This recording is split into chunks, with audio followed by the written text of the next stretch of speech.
Just a bloke in a bar.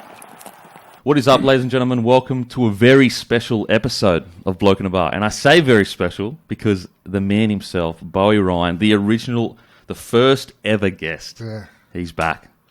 Good to be back, man. Bro, how long? 5 years was that saying? More.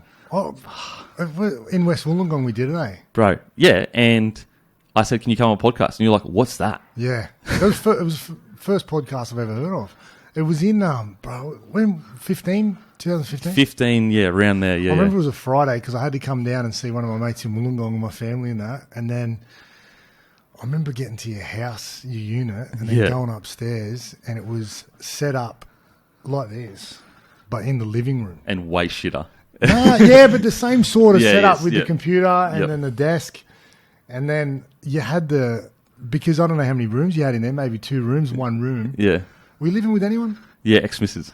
And then, you're dead. And then you had you just boxed it in with like this black, I don't know, it was sheeting or something. No, it was like 2 media walls behind you. Yeah, it was just boxed in. And it was like boxing. We had this like wooden table with the logo in the middle. In the middle of the house. Yeah. In the middle, like the lounge room. So we didn't have a lounge room. Yeah. And, like it didn't end the best way, but she did let me do that. Oh, she liked that. Well, she didn't like it, but she allowed that. So we had no lounge room, and we were using it I was using it for the podcast. So you just eating on the podcast thing at night? Yeah, pretty much. Yeah, all the computers where I'd edit, I just eat there. Yeah. And so. But the 2 cameras, I had to have 2 laptops on the table because I couldn't afford proper cameras. So I hooked up 2 webcams to 2 different laptops. Were you running GoPros and that as well? Yeah. Oh, just everything, bro. Just because I was running everything. Like, whatever I could find, I was fucking running it. And then initially I had 1 laptop and I tried to attach 2 cameras to it, and it wouldn't pick up both cameras. It only picked up 1.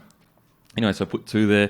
If you go back and watch the episode, it's fucked, bro. It's so bad. It's funny, man. So bad. Got it done, eh? Mate, got it done. And what's crazy is like people don't realise, like, to say, can you come do an hour and a half interview? At that time, you were at the peak of like footy, like pretty much, basically the peak when it comes to work and that. And I was just so grateful. I actually remember, I don't know, you probably don't remember this, but for the first 6 months, I actually procrastinated. I asked you on to come to the show. I mean, you were like, yeah, sweet, whenever.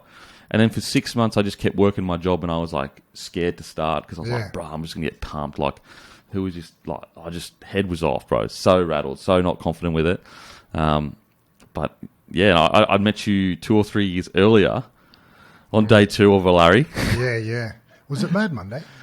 I don't know, bro. My head was off, bro. I think I was into day 2. You would definitely could have been day 3. Sitting at our walked into Bubsy's house. Yeah. You were sitting there. I wasn't going to say names, but we'll say names. Whatever. We were sitting in Wollongong, and you. Did you come in the front door? Or you just come in the front door, and you were like, I think, sitting on the stairs, and then it was just honestly an avalanche. Yeah, barrage. Just a barrage. I wasn't mentally prepared. Because I was like walking in. Bowie, just one of the boys. The boys say he's a mad cunt. Whatever.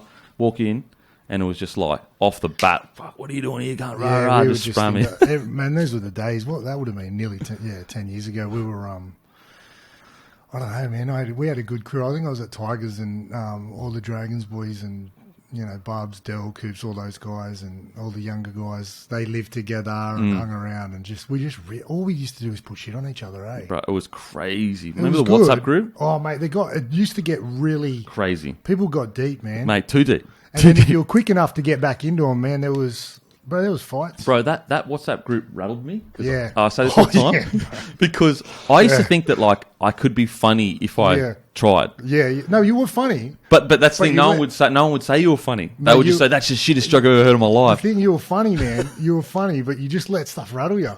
Like, it'd be punch them back, and you just...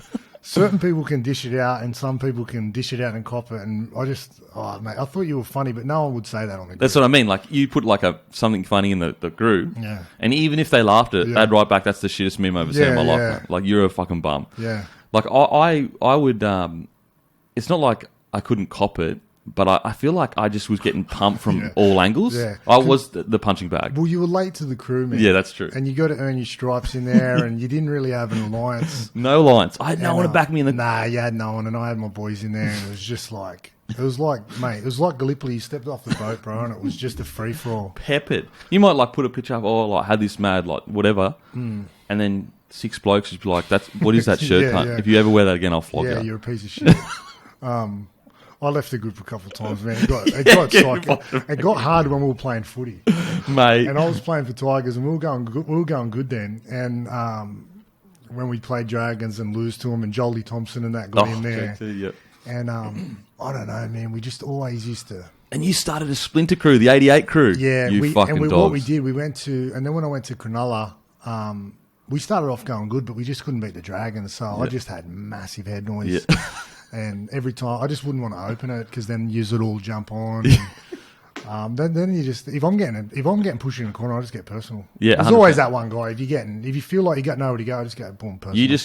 You were so good at like, Just hit you would come someone. out swinging. Oh yeah, Bro, just like whatever it took. It was Whereas I usually would Mate, just Joel cop Thompson, bro, you could get in his head. Oh. I used to get in his head before games, which ended up buckling him pretty bad. Eh?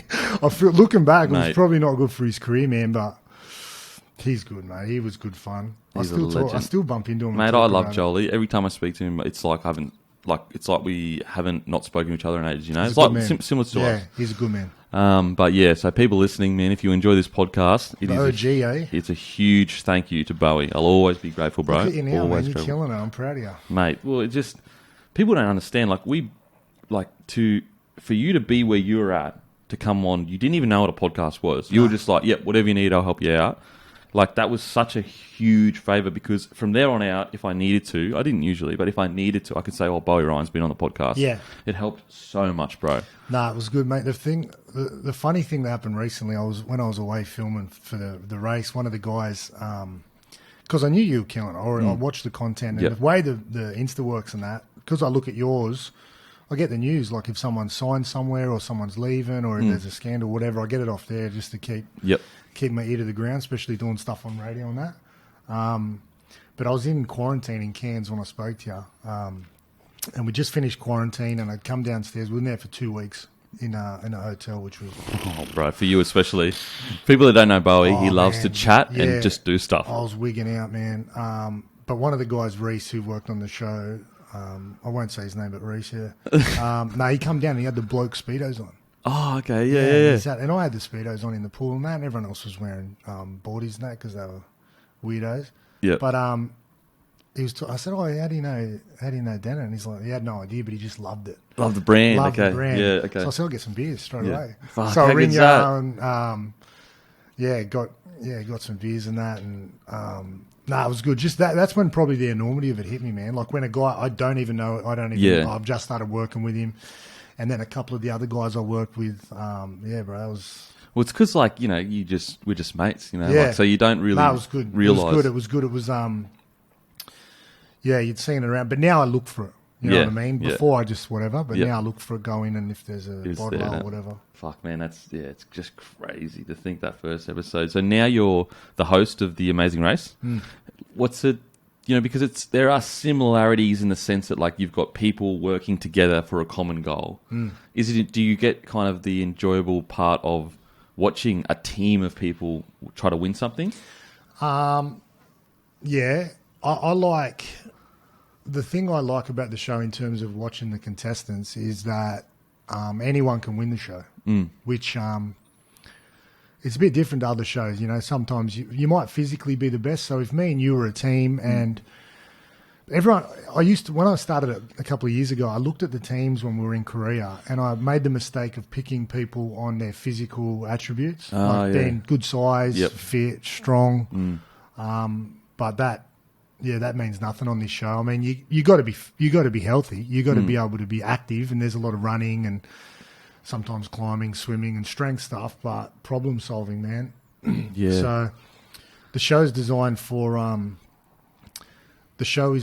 to make people make a decision that could lead them either to the pit stop or to, failure. Yep.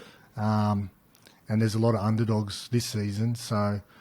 The best thing for me is seeing when I'm at the pit stop whether you're in, Uluru or in Darwin or in Tasmania, and a team's been written off by the other teams and there's a bit of an alliance form. And when I see the team come through, whether they're, people who have immigrated to Australia or, people who are overweight, when I see them come through before some of the fitter, stronger people, I like that, man. Mate, you're totally right. Like, it's such a good way to kind of express that in life. You know, it's not always about the guy that you see, the big, strong guy or girl. Yeah. It's about the guy that can mix it all, or girl that can mix it all together, communicate well, ally with other people well. Yeah.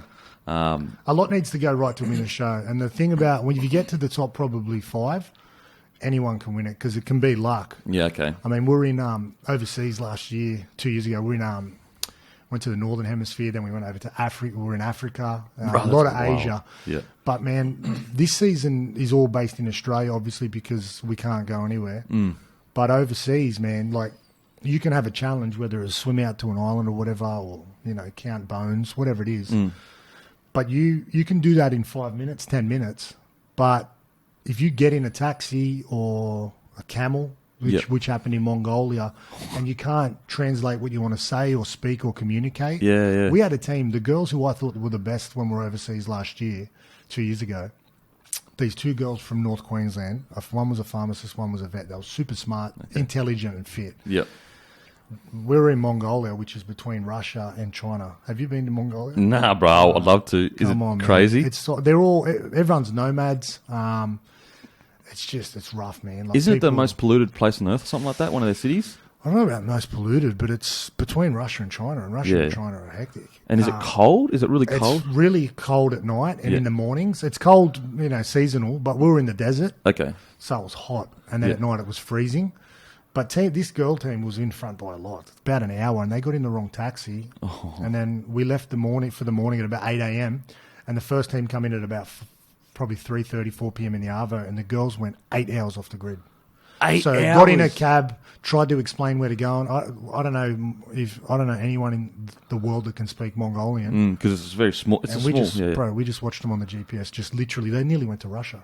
No way. I swear to God. And I was just like, that showed me the enormity of the show of how things can change. Just like, boom. Just like that. You get in the wrong cab. So that's why in Australia, teams have got an advantage because you speak the language. Sometimes you might be in different places. Like there's a lot of big Asian population in Darwin where teams can have a background and speak the language. Okay, yep. But this year, man, we just made the challenges heaps harder. Yeah, I was going to say, have you adjusted the... Yeah, challenge is hard, man. Wow. Is that the craziest story that you've seen being a host? Like with the 8 hours the wrong way?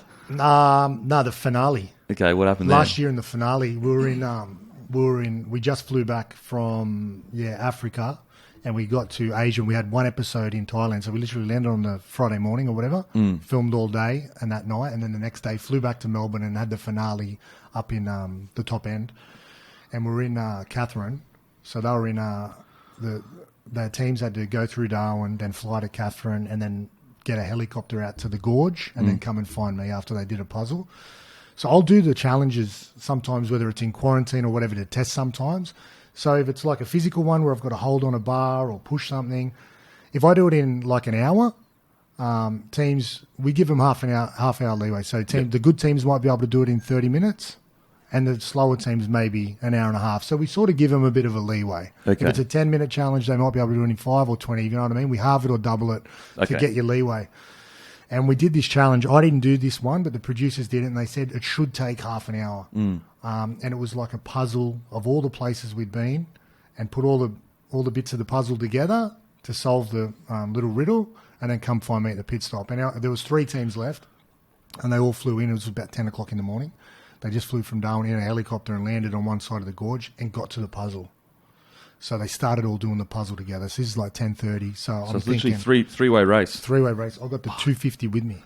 Oh my! On the mat in the gorge in the middle of Katherine. Cash. 250 with me. Yeah, cash. Cash money. Yeah.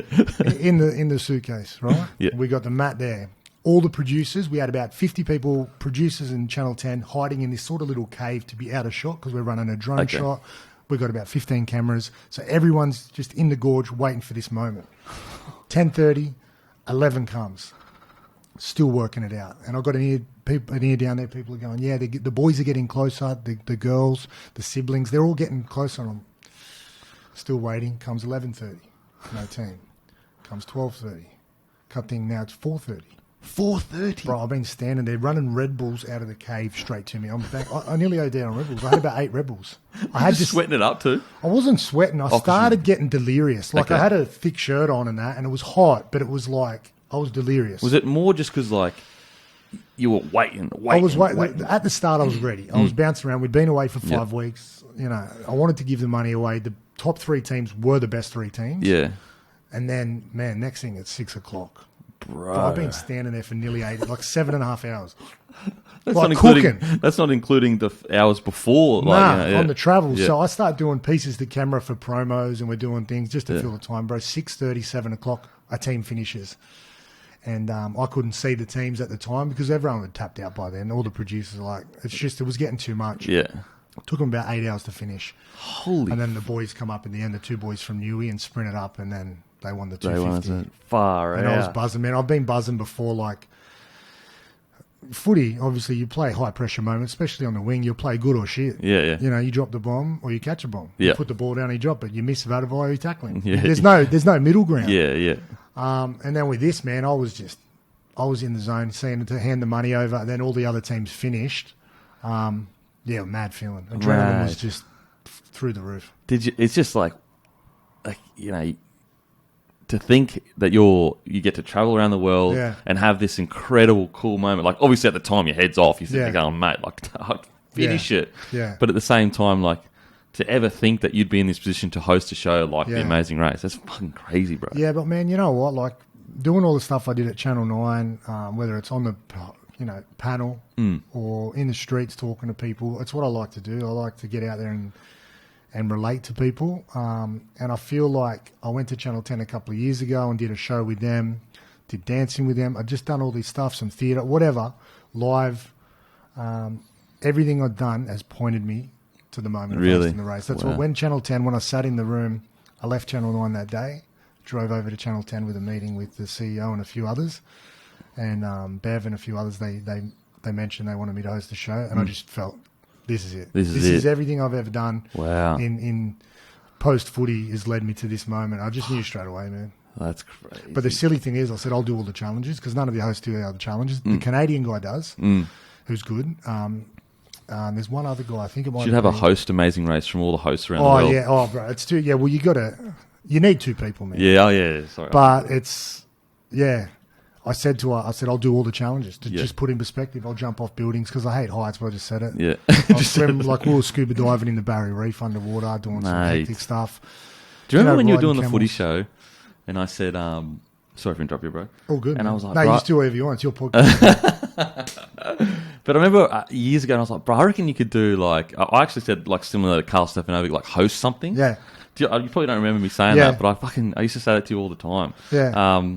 And so do you feel like, obviously you enjoy the bonos and the footy stuff, but are you getting more enjoyment, you think, out of doing this than Footy Chat? Yeah. Yeah, okay. I mean, the stuff that I did on the footy, man, wasn't really Footy Chat. Yeah. It was more out with the punters, with the players. That's probably the thing I miss the most. We're out with the punters and talking to the fans and talking to the players. That's something that I do miss. Like, because players, it doesn't matter if you're a local league player or, Australian player or, Queensland. Yeah. I don't know, when you play footy, you sort of just... When you play footy with or against someone, you sort of can just relate to them because you've gone to war with them. But even local league, man, I'll go and watch Albion Park play like I did the other week, or go and watch Warilla play. And there's something about footy that brings everyone together. Yeah, absolutely. Doesn't matter what grade, or the women's. And everyone gets it. So, you got to train your ass off. Similar to TV, you got to work your ass off to get there. But when you get there, it's about staying there and putting in the work.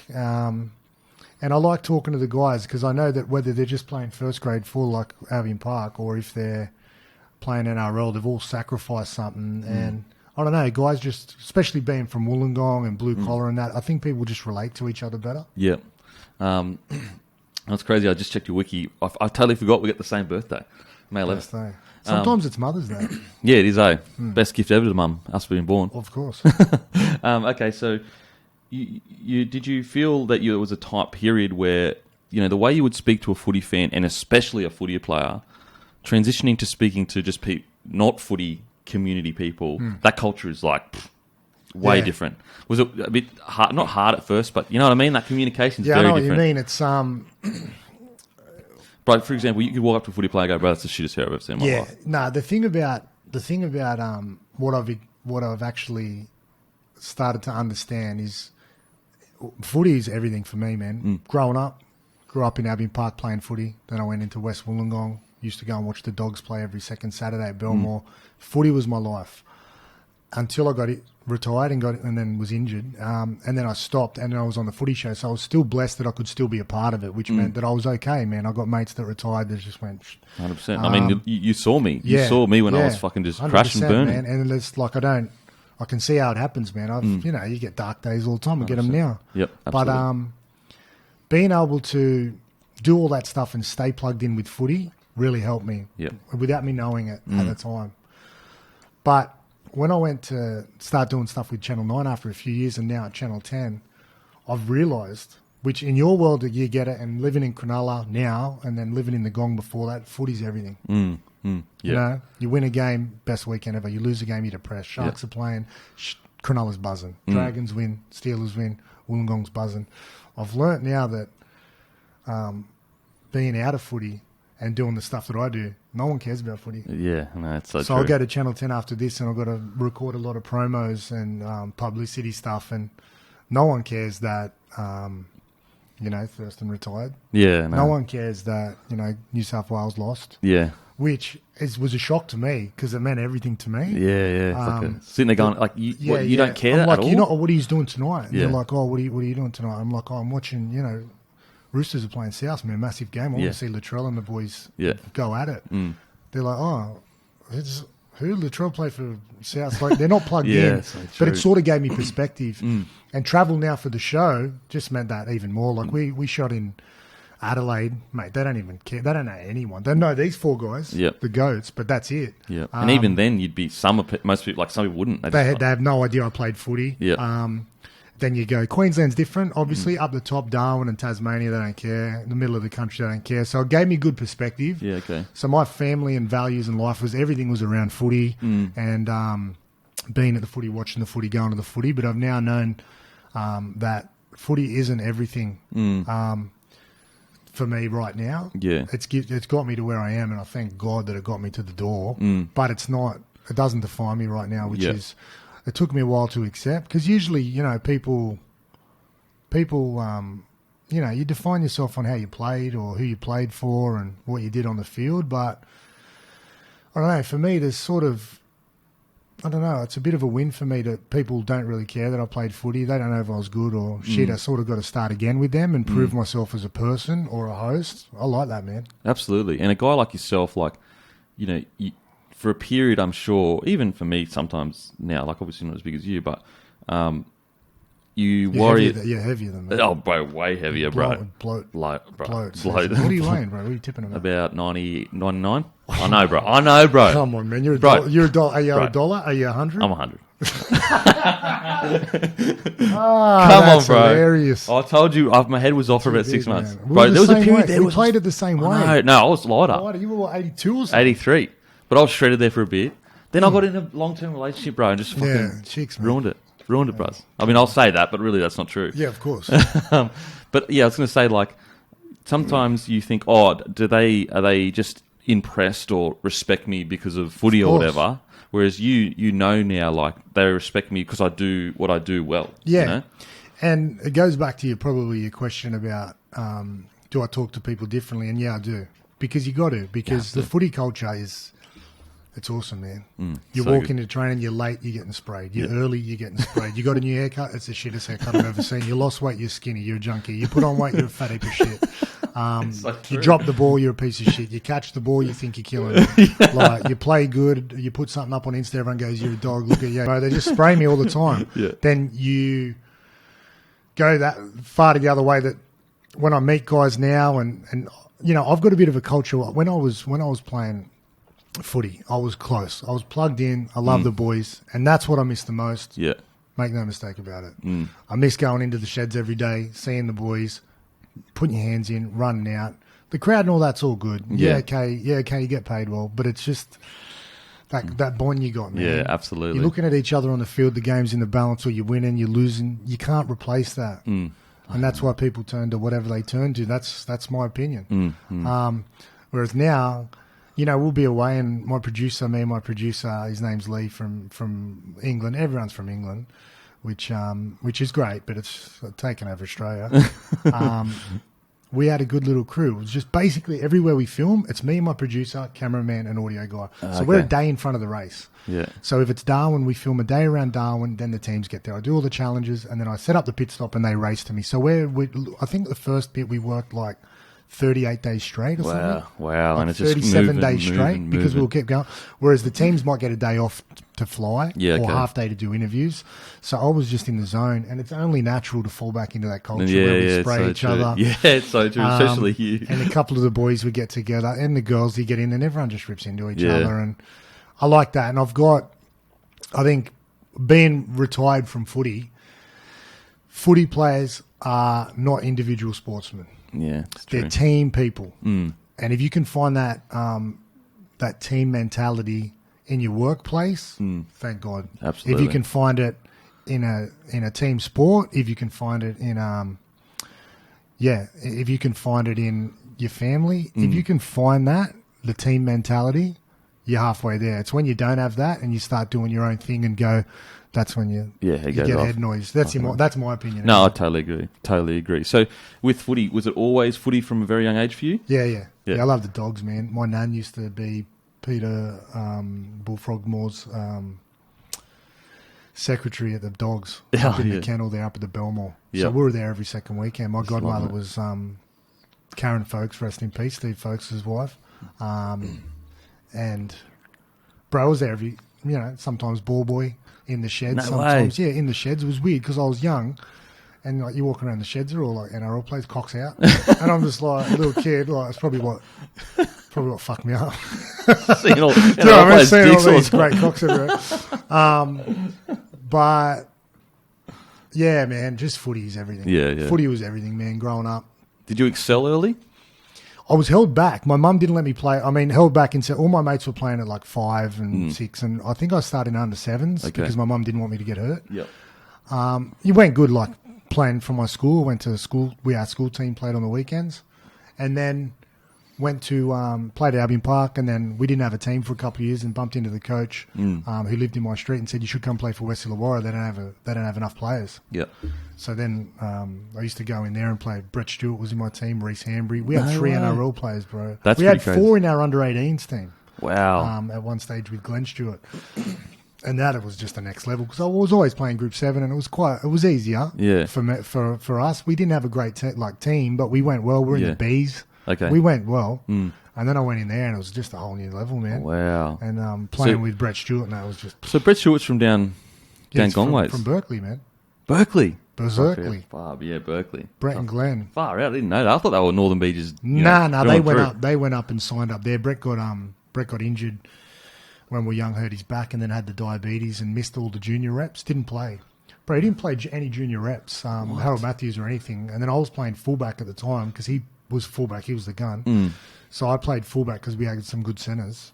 But then whenever Brett come back and played the year off, he literally hadn't trained. I remember he hadn't trained all one season. He had really bad back injury and back problems.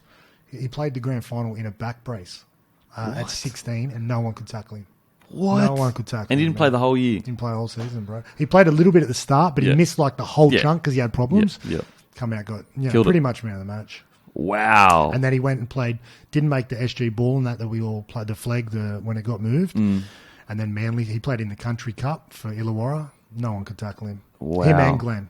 That's Manly signed them both, and then the rest of it. they're playing in NRL the next year, playing for Australia 2 years later. So he struggled with the diabetes and his back issues all through pretty much the period where you need to be.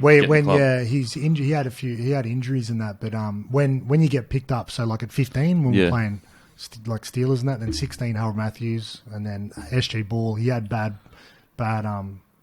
problems then physically, and then.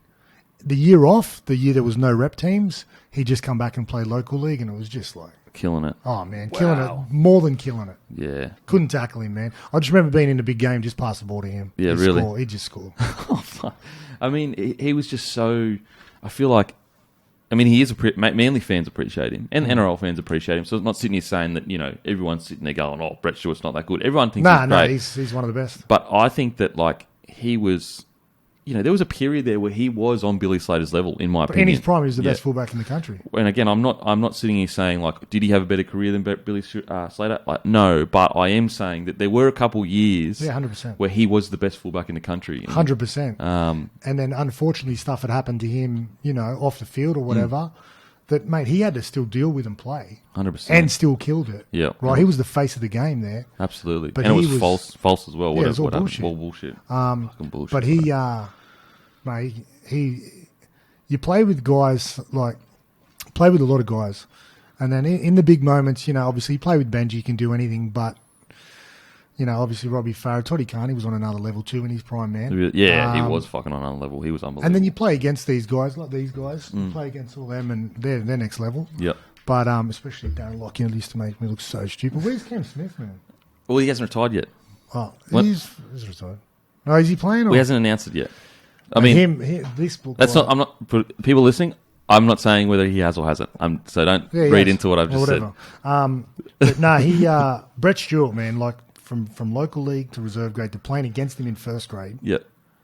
Any big moment, takes it. Give him the ball. Boom. Origin, whatever. So true. And he just that old-fashioned, if you need points, he'll get points. He save points. And yeah, fuck, he's so good, bro. 100%.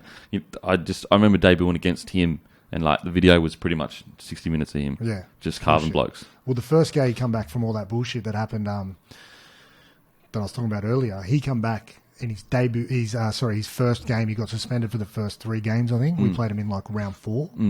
Manly. Tigers playing Manly. And the game started, and it's just, he ran out last. Yeah. And it was just, I hate playing at Manly. Yeah. Because they're loud, they're aggressive, they're abusive, and I can hear everything. And they're defensive because everyone hates, everyone hates them. It was always hot and muggy there, or freezing cold, and you just get bashed, bro. Mad Eye's bashing me. They're all on my side of the field. Watmo, Mad Eye, Tafua, they're just bashing me. Tony Williams sometimes. Yep. But Brett come out, and the roar, man. Oh, there's only 20,000 people there, but it felt like a million. Yeah. He scored the first 3 tries, I think. He came out, he scored 3 tries, got me in the match. Fuck. After not playing for 6 months, we'd had the preseason, then he was suspended, and then he come out and just went. People don't understand how hard that is, bro. It's so fucking hard to do that. Just to fuck me. Okay, so when you were coming through the grades at about 17, is that when you got your first NRL contract? Or? No, I didn't. I missed all. Played Jersey Flag and that, and then was at the Dragons, and then Nathan Brown was the coach at the time, and we had a lot of big outside backs. Coops and Gaz were playing, obviously, in the starting side, and then Daryl Millard and Wes Naguama were in front of me. Oh, really?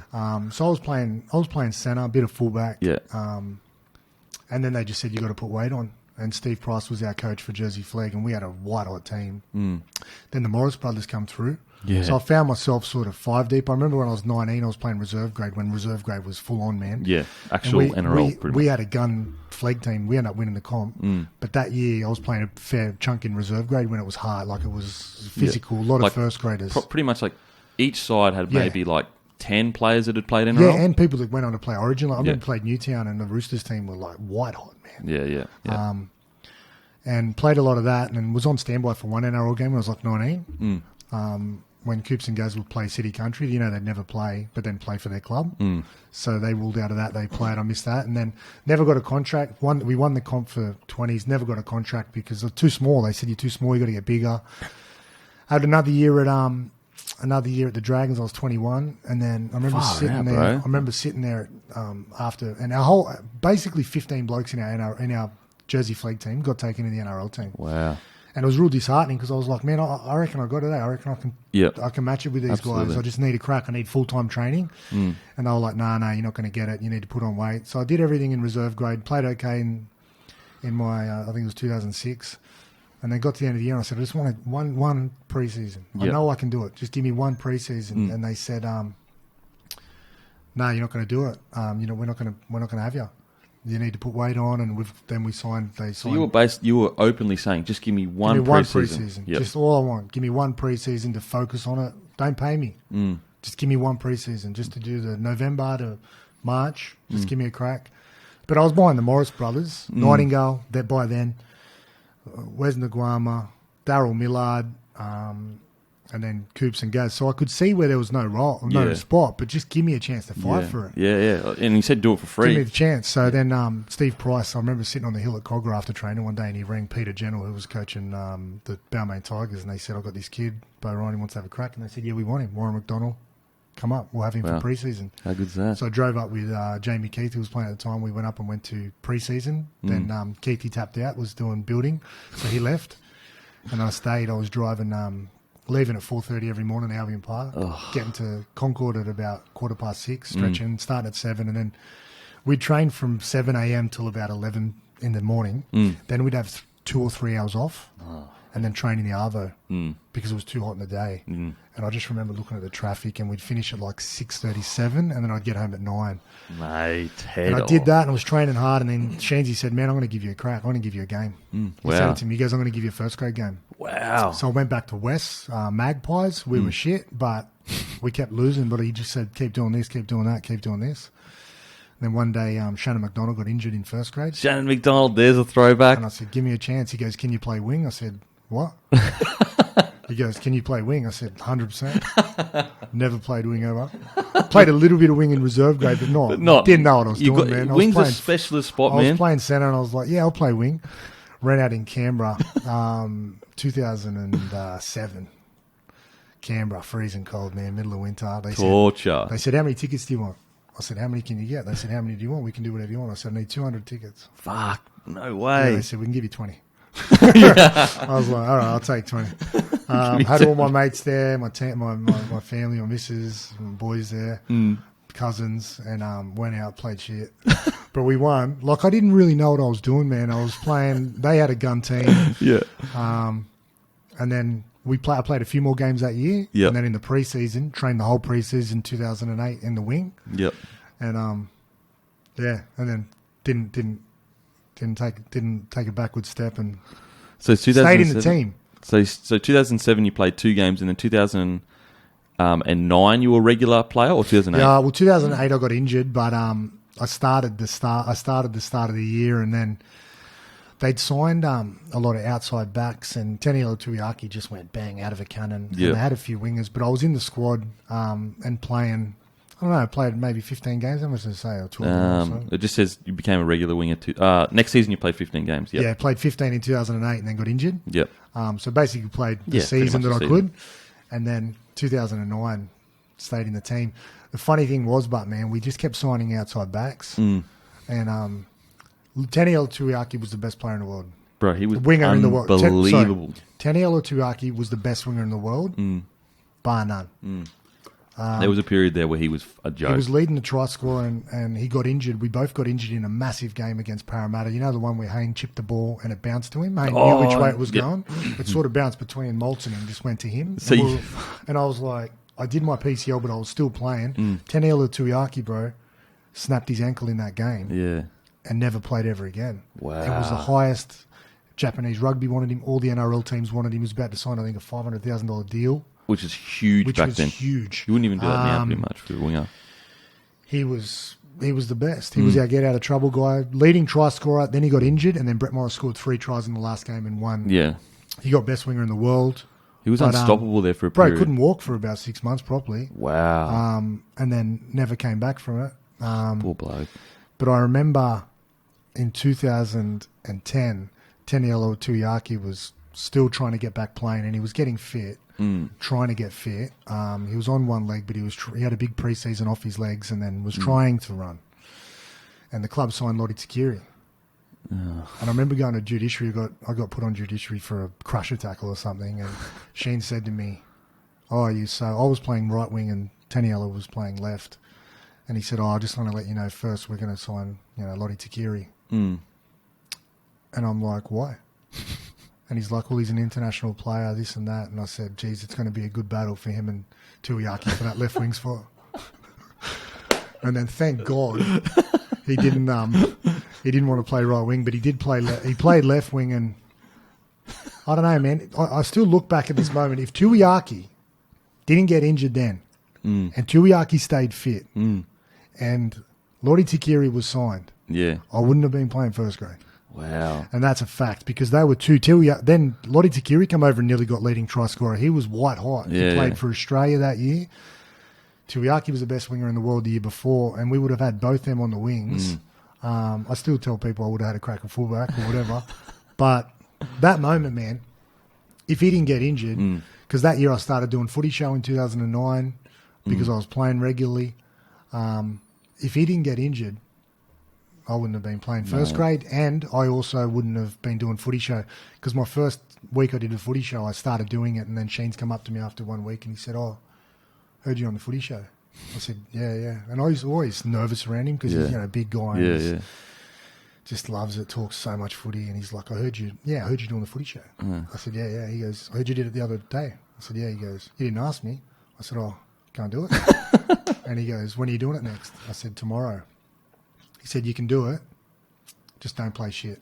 And I was like, true. Okay. And he said, I need you playing good if you're doing it. Yeah, absolutely. And, bro, we were playing the Roosters that weekend, and all I was thinking is don't play shit, which isn't good for a winger, man, because like I said, you play good or shit. Yeah. I was lucky we won the game. I scored a couple of tries because we just had overlaps. It was wasn't hard. But, bro, I just remember that game as well, man. If I played shit in that game, the whole career could have been gone. Media career gone. Mate, because that's what I wanted to talk to you about is, getting into Footy Show, you obviously had Matty Johns that had done some stuff before you, but he was like an anomaly, Like, everyone saw Matty Johns as like, of course he would do it. He's fucking hilarious. Yeah. But a lot of people outside looking in, they don't realise, like, put it this way, you go on the Footy Show, the next day you walk into the changing room when we came through, you're the biggest Derek in the history of mankind. Like, 100%. Bro, all the boys are like, bro, you're like, that was shit, you're not funny, fucking, what are you doing, you bum? Like, even though they probably don't mean it, they just spraying it because that's what footy is. Yeah. What was the thought process of, like, did you have a desire to do that, or was it just like, whatever, I'll do it, see what happens? I was lucky, man, because the culture we had at Tigers was good, and I was new there, and they were really, they were appreciative of me being like training, being funny, and fucking around, and everyone was having fun. The boys liked that, and then Liam Fulton and Gibbs and Benji, they said you should do it. Benji was doing it. He said, "Man, come on, let's have some fun." Okay. So I was blessed like that. Okay. Yep. If the culture was different, I would have been in all sorts, but it was always fun and games. I remember once I'd said stuff about Farah on the Footy Show, and I come in and he just literally just get my bag, throw it in the ice bath, phone and everything, just pick it up, whole thing in the ice bath. I ripped into Gibbs too, which Gibbs would just walk past and just toe punt the side of my car, or literally like you got like pranks. Yeah. Gibbs would literally open the car, rip parts of the bottom of the carpet off, like where the underlay is under your feet, and stick like prawns and fish and shit right into the bottom of the car. And then, like, put it all and patch it back. Yeah. So you're driving, bro. It's in there for weeks. And you just go, and it's like, you're checking the motor, you're checking the thing.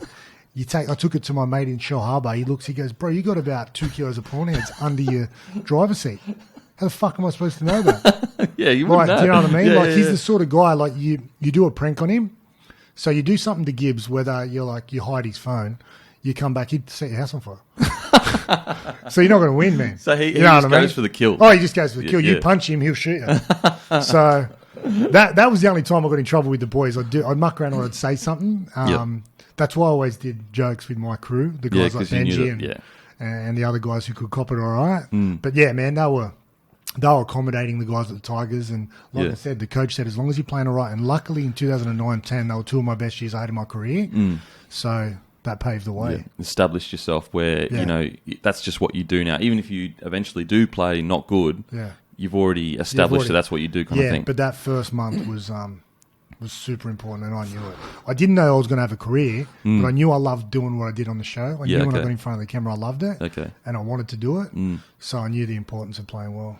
And so how did Beau Nose come about? Because I feel like that's what really skyrocketed. Yeah, well, I'm a big fan of Bo Jackson, and he had the Beau Nose brand, which is massive. But James Rochford, who's over at Foxtel now, works with Matty and all that. He came up with the Beau Knows idea and said, we'll do a Beau Knows segment every week where you know something which you don't know anything about it, and we'll go out. Okay.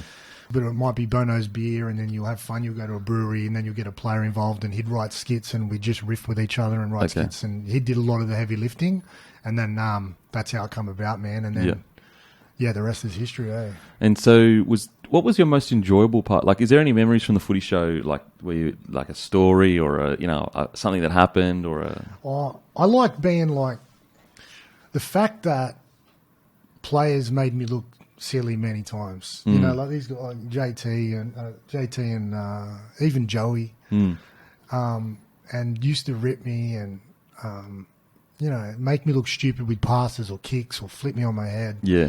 But when we got into live TV, I just enjoyed it so much. And as high profile as people are, like even Sonny Bill, even Lockyer when he started, I'd get there and those boys are nervous. Sonny, I remember one day before we went on show and he's like, oh man, I said, how you feeling, man? And he's like, he was wigging. And that's he was SBW, like, and I bro. said, welcome to how I feel every time I play footy. And he's like, look, man, I really admire you for being able to go out and do this. And I'm like, are you fucking serious?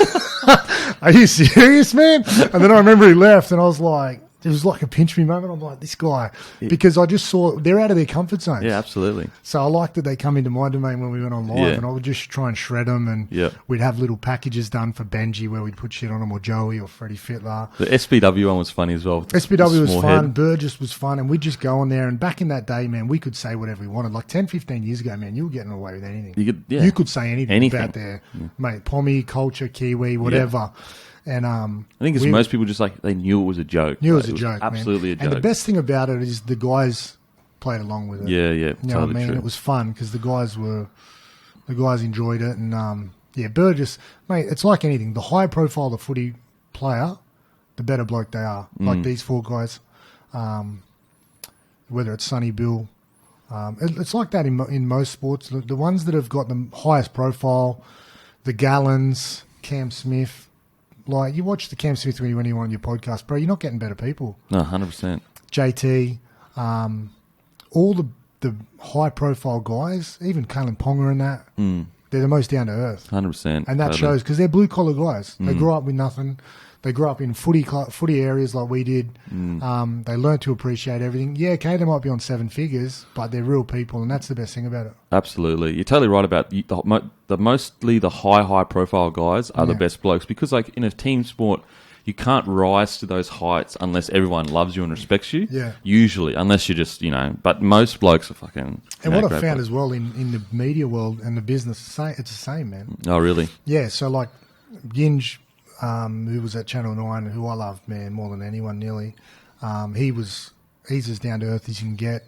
Beverly at Channel 10, who runs Channel 10, is a star, man. And just, they make you feel comfortable. They make you feel confident, and you can just relate to them. Dan at Channel 10, there's all these people, the head honchos. You're nervous before you meet them, but they've got there, like you said, either the long road or being good people. So same in business, man. Yeah, no, that's totally true. Like the richest dude I've ever met is super down to earth. Like the most, you wouldn't even... Cam Smith. no. Like, for example, just a quick example, like a guy like Mark Boris. Oh yeah, Boris. Yeah. Like, Boris is solid, man. Loaded. Solid, like yeah. in a world that we couldn't even fathom. Yeah, and I could ring him to say, let's do a training tomorrow. He'll go do a training. He'll come have a coffee if you're not feeling great. Yeah, he's great. He literally would, like, put it this way. I've attempted to contact people in the game or the media game to do work with, and I can't even get a response from those people. Whereas a guy like Boris, he'll literally, I could probably call him now and speak to him. I could bounce ideas off him. I've had, multiple long-form conversations with him, and that's what I mean with the whole, what you were saying, like, the higher up they are, usually the better and more respectful they are. Yeah, and and he doesn't need to be either. The access might be hard, but their time is, Yep. It's so, it's hard to get, but they are the top people, the top dogs, mostly in people that I've met and been at Channel 9, Channel 10 and worked at, guys at Stan, all the guys at the top, same as the footy. They're the salt of the earth people, bro. Mate, 100%, totally right. Okay, so you do that for 2 years, and then you signed for the Sharks in 2013. What prompted that? Was it because you guys had cap pressure and you needed to? Yeah, I remember we got called into a room in 2000 and it might have been 11. And we were over the cap because back then you could sign players on the premise you were going to release players. We didn't know that, but we'd signed Adam Blair in 2012 on this rich deal, which at the time I think he was getting about 600, which he was the best back rower in the country, which was fine. But I remember getting called into a room, me, Toddy Payton, Bryce Gibbs, Wade McKinnon, there was a few more. And they're like, look, you guys, obviously, we got cap pressure. And we're like, no. And they're like, look, we need 5 people to go to release some pressure. And the first, 5 that go, there was about 7 of us in the room, I think, maybe 8. The first 5 that go, you guys can go. You're free to talk. Make a call now. Call your manager. Find a club, and we'll release you. And you can go there. And the others that don't go can stay. And I just remember going, what's going on? And we all walked out. So, like, we all want to go after we get that meeting. We're like, what the hell? Like, we don't really feel wanted. Yeah, absolutely. And I know Wade McKinnon found a club. Toddy Payton, I don't know if Toddy Payton retired. Andrew Fafita and Gibbs went straight to Sharks. I don't know if Fafita was in the meeting. I remember Gibbs left straight away. There was a few others. Yeah. They all found clubs straight away. So I rang my manager. He's like, no worries, I'll come pick you up. Picked me up. Went straight out to into Wallara and met Gus Gould. No way. Gus is like, look, man, I want to sign you a 3-year deal. So he was at Penrith at the time? He was at Penrith. I said, yeah, let's do it. And he goes, you ever been to Penrith? I said, not really. When I played, and Hippo's knows. He goes, mate, it's great. The Narrabeen, the river with Nepean River. Yeah. Not Narrabeen. He's like, it's great. The Nepean River. We got the Centre of Excellence, which I never thought was going to get built, but it's a good little carrot to dangle. I looked at it and I was like, wow, this is hectic. And my manager's like, mate, come on, let's do it. And I was like, all right. So I ring my missus. I said, hey, babe, what are you doing? She's like, I'm just at work. I said, I think I'm going to Penrith, eh? She's like, what? Like, this is literally the same day. I said, I think we're going to Penrith. She's like, who's we? I said, me and you. I'm signing with Penrith. This is before I had kids. Yeah. She's like, oh, okay. I said, yeah, so I'm just looking at houses in the Nepean now. Hey, they're pretty cheap. It looks all right. Do you want to go there? And she's like, oh, okay. So I trained the next day and then went out to the thing and met Gus again and had a look around. Oh, man. It was hectic. And Chris Heinington was with me. Yeah. And I said, fire out. Who was my best mate? And I'm like, look, man, are we doing this? Anyway, he said, well, let's do it. So we went in and we negotiated. So Heinington was going to go to Penrith 100%. As well. We were done, man. We sat in a meeting in Wallara and I'm sitting there and Heino's sitting there, my manager Wayne Beavis and Gus were all sitting there. And they said, all right, Beau, 3-year deal. You're allowed to do Channel 9, whatever you want, whenever you want. So he was with Channel 9. That was a big thing. And he said, all right, first year we'll give you X amount. Second year goes up. And the third year, they double it and back end you. I said, no worries. Yeah, looks all right. But he goes, yep, that's as much as we can do. You done? I was like, yeah, all right. Signed it. And then he goes, all right, mate, you're going to just have to leave the table because we're going to talk to Heino now about his contract. Yeah. Okay. But he's sitting here for mine. Yeah. I'm like, no, this is going to be a big contract. He can't be here. So I literally get up and move to the other end of the restaurant. And I'm like, trying to lip read. And I thought he said 600. I'm like, this is bullshit. Fuck, I know. And then he's laughing. They're all high-fiving and looking at me. And I'm like, what the fuck's going on over there? And then he signed. And then we went back into the Tigers. And I said, look, man, I'm going to Penrith, eh? They said, no, you're not. Oh, fuck. And they said, we've already released all those guys. We want you to stay. Oh, man. Come on, man. So then we had to ring Gus. He was really good about it. I still talked to him, and when he was at Penrith, he still had the contracts in his drawer. No way. Signed contracts. Fuck. And so we ended up staying, and then the next year we had a lot of cap pressure. We had more players signed, and after that, man, I just didn't feel wanted, eh? Yeah, 100%. And also the fuck around. But the start of the year in 2012, which I had my best year, I signed a deal after the first game, played a big game first game, shook hands with the CEO, and they said, we've got your 3-year deal at this money, which ended up being a shitload more than Penrith, which was good. Yeah, okay. And that's the Sharks you're talking about? No, this is the Tigers. Tigers, so re-sign, okay. A whole way through the year, we agreed to it, never signed anything, never signed, and then come the back end of the year, I went into the club, I said, I need this thing, my wife's pregnant, we're going to have a baby, I need this contract signed, I want to buy a house. And they're like, look, the money we did promise, you're going to have that. X amount's going to be third parties and this money's going to be whatever. And I was like, far out, man. Like, it's going to be the total amount of money, but we need to find this third party. And it just got messy, carry on man. and that. So, and it's all like not in the fucking contract. Nah, so I went and met Shane Flanagan. Yeah. With Hino again. And No I was way. getting deja vu, bro. So they didn't release Hino, obviously, as Didn't well. release Hino. Because I had a year to go, but then that year I was off contract. And I sat with Hino. Hino might have had 1 year left. Yeah. And he got told he could leave, but they wanted me to stay. And we sat down at the meeting. And exact same thing happened, bro. No Did way. the deal with Flano, shook hands, and I could see in his eyes, man. As soon as I met him, as soon as I met Flano, like, he's like, yeah, okay, he's a little midget and that. Angry. But, bro, as soon as I shook hands with him had the chat to him, then after that later on, so we did the deal, and exact same thing. He said, oh, we're going to do Hino's deal. I said, this is bullshit. So I went and sat in the corner. They did the deal. Then we went and had lunch with Michael Gordon, Luke Lewis, who had just signed. Yeah, wow, Luke Lewis, yeah. Wade Graham was there. Toddy Carney was there. Yeah, yeah. And there was a group of about 9 of us who were new. And I was just looking around going, yeah, because I didn't want to go Cronulla. I'm like, I wanted to stay at Tigers. We had a mad team at the Tigers. We were going well. Then I sat there and I looked around, and my wife was having a baby. I could move back to Wollongong, and I just felt, this is it, man. And similar-ish, like, you know, when you do Culture get to was the Cronulla, same. you know, like... Culture was the same, bro, because when I got there, we'd already had Fafita and Gibbs there. Blake Aishford had come over with me and Chris Hynington. So we had 5 Tigers guys there already. Okay, yeah. So we come over, the culture was strong. Gow was great. I always wanted to play with him. The boys were all together, and I was like, this is it, man. And we went straight there and just started playing semis. Fuck, how good's that? Yeah. And for people listening, they go, why would the winger always have to walk off for a contract negotiation? Wingers usually get paid the less. Get paid shit. And whereas like a guy like Hynington in his prime, he was 500-600K probably. He was getting, I don't know, maybe 400 or 500 back then, which was big money, bro. Bro, massive money back then. That's like rep money back then. Yeah, but he was in demand, and he was playing mad and popular. Played 80 minutes in the middle and on the edge. But they just treat wingers like pieces of shit, eh? Now it's a bit different because some of the wingers, like Radradra when he was there. And when we were coming through, we were the lowest paid. Pieces of shit. Yeah. But I guess it worked out for you in the sense you had another year to build your profile, and like before the Penrith thing, like, you know. And the thing about the Sharks deal is, Flano, man, we used to train at night time on Thursdays, and we'd move training forward and let me go at 6:30 to go live Footy Show. Wow, so he really took care of you as a person. Really took care of it, man. I remember he used to move training. My daughter was sick once, and he said he just moved training. I remember Mick Ennis said it a couple of years later. His son had a grand final. They moved it. Really good. Okay, so that's why all the play, like you see the players talk about Flanagan. Oh yeah, and they're all like, mate, would go to war for him. Like, I'd kill someone for him. Yeah, but he'd cook the barbecue. He'd get the training. He'd oversee the weights. He'd help out everyone. Lived and breathed it. Ring you. See how your family is. He's just a little midget. Okay, so you get to the Sharks, but at what point did you?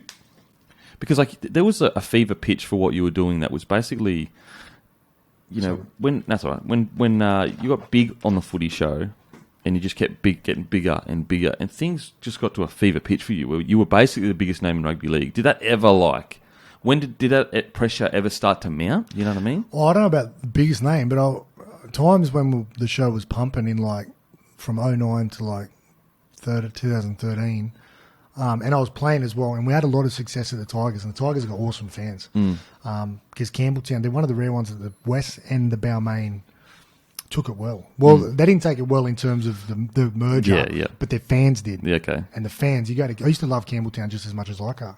So the fans were good, and it was popular living where we lived in the inner west. So it was the Tigers were white hot brand. Okay. Benji was there, so we were already really popular around town. And then being on TV, the show was doing big numbers. And it was good. And it probably it gets to you, man. It gets to you. It's like so when we would hang out, bro, and you would just be like. Constant. People just constantly come up, which is like you get it. I get it. But it's good if it's different because what I did is I'd go up to people so people feel like they'll be able to come up to you and say whatever. Like I remember, I go for sushi. Like even now, you go for sushi with my wife the other day, and we'd be sitting there, and a Lebo guy would come in and be like, "Hey, Beau Ryan, you're a fucking legend." I go, language. Well, my daughter. And he goes, sorry, bro. You're a fucking legend. I'm like, she can still hear me. What are you talking about? It's the language I'm talking about, not the volume. So it gets like, people can feel like they come up to me, man. That's fine. But there was times in like when the show was peaking and the Tigers were doing well where it did get overwhelmed. But, man, I didn't go out much. Like Mad Mondays and that would get loose. But I wouldn't be out and about heaps because, you know, it's just... It's too much. Sometimes it is. Like I'm glad I didn't, like now, with Instagram Live and all that shit. I'm glad that I wasn't... Because, mate... I'm glad for you too. We'd be, in trouble, bro. You would absolutely... I mean, I'd be sweet because I wasn't a big name back then. Nah, but those rumours, man. Okay, so you go to the Sharks and basically, you start 2012. But this is when the club started getting investigated by ASADA. Was that strange for you? Yeah, man. We come in... I just signed there, and we had a pre-season, and one day Damien Irvine come in. I'll never forget this day. They said it was the darkest day in sport. Yeah. We had no idea what was going on. We're in a room, and Damien Irvine comes in. It was the CEO, standing CEO, and he said, "Look, there's huge news. It's about to break. They know what's happening. They've got us. So let's all just put your hands up if you're involved. We all know what they're talking about. So if we take an early rap sheet." If we take the early wrap, we'll take the 6 months penalty they're offering. And everyone's just sort of looking. And all the guys there from 2011, like before, were sort of confused. And they said, anyone here pre this year, everyone can leave. So Bowie, Luke Lewis, Toddy Carney, Michael Gordon, you guys can leave. I'm like, we're not leaving. We're staying here. What's going on? Yeah. They're like, well, anyone before this year, we're going to have to cop a suspension. They know what we've done. And I'm looking at Johnny Morris and that. And he's like, and there's a few players with their heads down trying to work out, you know, they said, there was doping. And I said, everyone was real quiet. And Luke Lewis says, I don't know about this. And I said, what do they got? And he said, well, they just know what we've done. I said, what have we done? Yeah. And he said, well, we all know.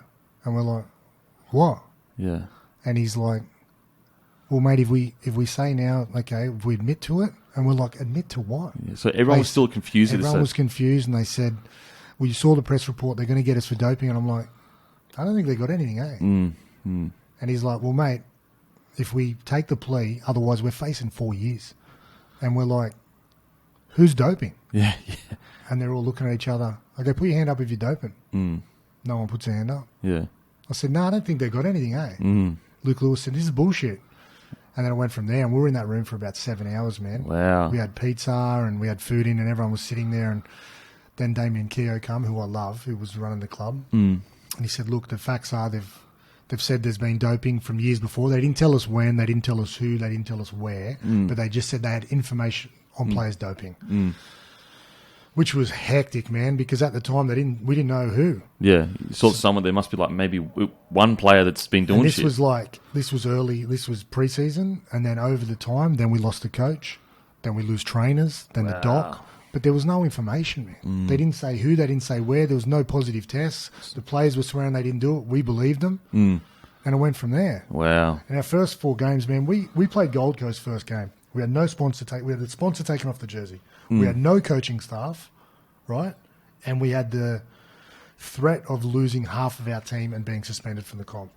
Wow. We would have beaten Australia in that first game. Wow. The whole of Cronulla was there, bro. Wow, the streets were pumping. The ground was sold out. There was people everywhere. Yeah. And that one game, we just went to war. Yeah. We played Gold Coast and we beat them. But then after that, we had to do it 25 more times, man. Yeah, with no coach who signed us all to go there. Yeah. No, I think we lost staff. We lost Noxie. We lost the doctor. I was told there was like days where like training just wasn't on because you just had no we one get talking to training and poor like Wade Graham and all the guys who went through it, Gal, bro, they're getting called. We're getting called drug cheats. I'm walking down getting a food and this guy goes, I remember clearly, this guy's like, hey Ryan, you're a drug cheat. I'm like, look at me. I look like a junkie. And he's like, yeah, you're a dog, you're on the peptides. I'm like, firstly, I wasn't there, and it didn't happen, you dickhead. Yeah. Wow. So we were fighting that battle, and mate, Gal and that had kids. Yeah. Mate, the head noise was incredible. Yeah. I can't explain it, bro. Yeah. And we were still playing. It's still playing, still playing. And then the next year we got half the team suspended. Oh, wow. And it was hard, man. And they just never gave you any information of like, this is what you've done. Not at the start. No, okay. But then we were training, and ASADA would rock up. Yeah. And they'd be like, we're going to drug test Gal. We're going to blood test him. Bro, every second day he was getting blood tested, drug tested. Wow. Pomeroy. Everyone. And then they'd rock up and then they'd grab a player and they'd take him away. And they'd interview him for 2 hours. Then they'd come and grab Wade Graham and take him away, or Nathan Gardner. And they would just try and pick him off and break him. I don't know what they were doing in there, but, mate, it was dividing the team. Wow. It was psycho. Mate, this sounds like, like, obviously you want to get to the bottom. If there's been cheating, you want to get to the bottom of it. But also there should be some due I didn't see any, and I spoke to the guys about it, and they had a hand on heart, and I believe they didn't. Yeah. Whatever they did before that, like I wasn't there, but I could just see in their eyes. When someone's defeated, and when someone's telling the truth. I don't reckon they did, man. Yeah, not intentionally. Not intentionally. I mean, the facts come out rub and cream, whatever the bullshit was, but they weren't cheating. They weren't systematically cheating, man. Not like what's going on down in Essendon and that. Yeah, well, it's a lot of people don't realise, like, put it this way, if I do my shoulder, they say, go to the doctor, he needs to take care of it. The doctor will inject you. You're not sitting there going, like, what is that? They weren't getting injected, man. Yeah. They were training and just picking up whatever they had at train and drinking it and that. But I honestly believe they weren't, man. Okay, that's crazy. And then eventually it was just a matter of, like, this can keep dragging on, or we can agree to whatever the suspension they is. agreed to the suspension and just move on from this as a club. Because it would have destroyed the club. They wouldn't be around anymore. Yeah, it was, man. Luckily, the club had a shitload of assets and could sell off land and build units and all that to just keep making money. But the comp's better with the Sharks in it, man. So. I mean, I feel like the club is still kind of recovering. Like if the club's always going to be recovering. The players are always going to be mentally scarred, but these guys are tough, man. Like Gal, Wade Graham, and all that. They're tough guys, bro. Oh, fucking oath. Mentally tough. Gal, especially Luke Lewis. So bro, tough. They're tough. Okay, so with the Footy Show, you were a huge part of the Footy Show. And obviously, I'm sure being in it, you would have seen people online saying, oh, it's not the same, and this, that, and the next thing. And then it closes down, and there's this, like, a large portion, a loud minority that, basically they want to keep it, but they don't. You know what I mean? They're angry that it's shut down, but they also are like, it's shit. They should have changed the name. Should have changed the name? I remember going into Channel 9, and they said, this is going to be our new show, and this is the way it's going to go. And I'm like, this ain't going to work. Really? I said, this ain't going to work, man. So what direction did they want to take it, basically? Well, I remember I went in there and I was the last person to have a meeting because I had 2 years left. And, I was on good money and I was enjoying it before that. And then they said, oh, yeah, we're not going to use Fatty. We're going to use him on commentary. We might not use Big Man a little bit. We're only going to use you sparingly. We're going to bring all the footy guys in and Aaron's going to host it. I said, oh, that's fine. What he's going to do? What he's going to do with the Footy Show? And they go, no, that is the Footy Show. And I'm like, yeah. And they go, we're going to have Girdler and Joey's going to do it. Joey didn't want to do it. They forced him to do it. And I said, that's not the Footy Show. I grew up watching the Footy Show when I was a kid. That's not the Footy Show. Yeah. And they said, no, well, we're going to talk more footy. And I said, I get that. You do need to talk more footy, but that's a different show. Yeah, yeah. Don't keep the name of the Footy Show. Yeah, yeah. And we're going to get Aaron to host it. And I said, you're throwing Aaron under the bus. 100%. I don't understand people that blame her. Bus, man. She didn't hire herself. I said, you're throwing her under the bus, man. This is not right. And I remember ringing her after and saying, I don't know what's going to happen here, eh? Like, I'll do it, but I was only going to be used sparingly. I was cool. I just wanted to go. I said to them, put me on another show. I said, the reason I signed long-term at Channel 9, I want to work on other shows. They said, no, we're just going to use you on this show and that. And I was like, well, my hands were tired, man. Yeah. I was tired. I couldn't do the Footy Show much. They weren't putting me on another show. I'm like, do whatever you want. Yeah. And then they did. They ran the show, and it was just like, some of the stuff was all right on it, but it was just like suicide, man. Mate, I didn't even think about that. You're totally right, though. If they hadn't named it something else, change it to something else. It would have given it so much people are watching. chance. You got a captive audience of people who love the Footy Show. My family, my friends, grow up. Everyone loves rugby league. Everyone loves the regional Footy Show. towns. You watch Footy Show. Yeah. They expect something, and then they watch that, and it's like, it's not the Footy Show, but I get that is a show in itself. That's like, whether it's a talk show or you got Girdler and Andrew Johns, two of the best players ever. You got Thaiday and Lockyer, all the legends, talking footy. That's not what people watch the Footy Show for, man. They want to be entertained. They want to feel good. They've been working all week. Yeah. They're tired. They want to have a bloke beer. They just want to chill, put their feet up, and laugh at themselves or laugh at each other or laugh at the TV and watch people having fun with each other. And when they don't see that, they're going to get angry. Absolutely. And I just feel so terrible for Erin Molan because like It wasn't her fault, man. how she didn't hire herself. Like, and also she's an extremely good presenter. Yeah. Never done anything wrong to anyone that I'm aware of. No, man. She was... Just put in the worst position because everyone's going to direct their anger at her when she didn't make the choice to do that she's show. wrote it out and she's going... she's killing it now. She's killing it. I'm proud of her. But, bro, that I remember talking to her, I was at the end of the season, so I got a call from someone at Channel 9 after that season, and they said, we're not going to do a Footy Show anymore. Come in for a meeting. So I went in for a meeting. I had 1 year left. And they're like, yeah, so we're not going to do the show anymore. I'm like, yeah, cool. Yeah, I knew. I could see that. Nice work. Well done. Yeah, told you that one. And they said, yeah, so we are not going to probably use you much. I said, well, put me on another show. I said, the same thing last year. They said, nah. I said, all right, pay me out. And they're like, what do you mean? I said, well, pay me my last year and I'll go. Yeah, if you're not going to use me. And they're like, well, is that what you want? I go, sitting in here having a meeting. You call me to come in. Yeah. And you're not going to use... You're telling you me don't want to that, use me. Like, it's fine. I get it. And they're like, well, are you happy to leave? I said, yeah, I've left footy clubs. I've made my daughter change school and that. Yeah. I'm happy to leave if you don't want me. I don't feel wanted. That's why I left the footy team. If I feel wanted and I feel part of something that I'm happy with, I'm going to stay. But if you don't, I'm cool. I'm so cool with it. I get it. So they said, yeah, okay, let's think about it. I said, there's no thinking. Let's just do it now. And they said, okay. And I drove straight to Channel 10. No way. Yeah. Fuck. So you literally... Did you have that meeting set up after the meeting with 9? Or you literally just drove there? No, it was already set up. It was already sorted. Okay. So you got the feeling that you were getting moved. I knew the show wasn't going to last, but I knew I had a year left. And people I knew in the industry were like, yeah, this can't last. So I was lucky that I had a year so that I could have had the thing that would have maybe happened is I would have had to get paid and they would have sidelined me, which would have been shit. And I didn't want that. So we just come to an agreement. I left and then went over to 10. Wow. That's, I just think there were so many decisions that, I mean, they were clearly the wrong decisions and it really did hurt Nine's standing in the rugby league community because that was its fucking bread and butter. Yeah. But I still remember that day because there was a time 10 years earlier and I was playing a game for Tigers at Cogra. We're having breakfast there. Got a call. And I'd been talking to Matty Johns quite a bit. And he'd just signed with 7.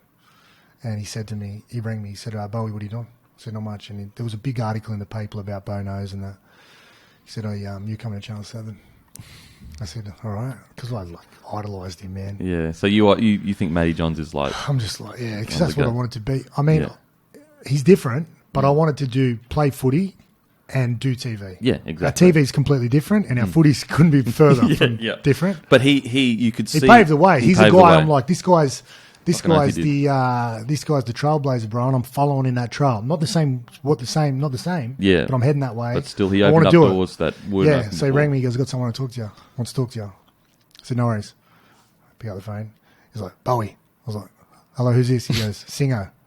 I was like, whoa. Is that what John Singleton? I said, how are you, man? He goes, yeah, good, mate. So you coming to Channel 7? I was like, I don't know. He goes, no, you are, mate. What do you get paid? And I was like, oh, shit, look, I'm about to play a game. Fuck. So I told him, he goes, yeah, I'll give you more than that. All right, that's it. I said, well, hang on. When? He goes, oh, we'll meet you tomorrow, mate. And then that was it. And I hung up. I rang my manager. He's like, mate, don't worry about it. You got a game to play. You got a year left at Channel 9. Matty wants people to come over to Channel 7. Yeah. Because I don't know if the show had started or was just about to start. And I was like, oh, shit, man. Like, my head was spinning. Went out, played shit, obviously. I think we won. Or more. It was a close game, but my head was off, man. Yeah. And then rang the guys at Channel 9, and then they said, you're not going anywhere. Yeah. And extended. Oh, really? Extended and rang Matty, which was hard, but then thank God I didn't sign there because his show lasted only a couple of months. And that can he was off contract. He was still on contract with 7. That's when he had to do radio. He couldn't do TV. Wow. I mean, but I wonder, you and him? Wow. But then he rang a few, and then a couple of years later, man, after that, a few years after that, he rang me again. What are you doing, man? I was like, not much, man. And he was doing Triple M, and I was ringing up Triple M and putting characters on and just having some fun. He's like, you want to come to Fox? I was like, I don't know, man. I've got like another year. And he's like, just think about it. And I knew a lot of producers at Fox. And, I thought hard about it. But I still had a year left, and Yeah. I was never going to go there. But Mate, you and him I together. always think about if I ever linked up with him, or Bruh. maybe one day in the future. I mean, man. you basically like you got Fatty, you got him, and then you got yourself. In my eyes, that's what I see. I see you three as the trailblazers for everyone else that's come through. For you two to team up, oh my god! Yeah, I like watching his. Yeah, because he's basically the Footy Show now. The Thursday Well, he's got night- all the guys. He's got all the guys in my crew from over there. All the Yeah. guys James I'd worked with, and all the producers Shane, and then basically Fletch and Hindy that all were at 9, and then went over. And I just look at his stuff, bro. I look at his son's Cooper's stuff as well. Like, Mate, bro, he's going to be good, It's Cooper. going to be good, man. And I hope he sticks to it, bro. I hope he plays, man. He's a tough player, bro. Yeah. And he's got a tough gig there because his dad's obviously playing under his dad's name. Yeah, absolutely. And then obviously he's funny in that as well, but he'll do it, man. And yeah, one day I'll link up with Matty. Mate, one day I will, man. It seems like you're super happy though with what you're doing. You know I what love I mean? it, man. It feels like I told someone the other day. It feels like I'm at home. Really? Yeah, at 10. I just feel good. Wow, that's crazy. It's just wild how you've continued to succeed even outside of footy. So like the host of the Amazing Race, like the Amazing Race, everyone knows that's an iconic name. You know? Yeah, it's good. Being a global franchise, man, it's good, and that's what Channel 10 said. Every time I go on there, be yourself. Say what you want.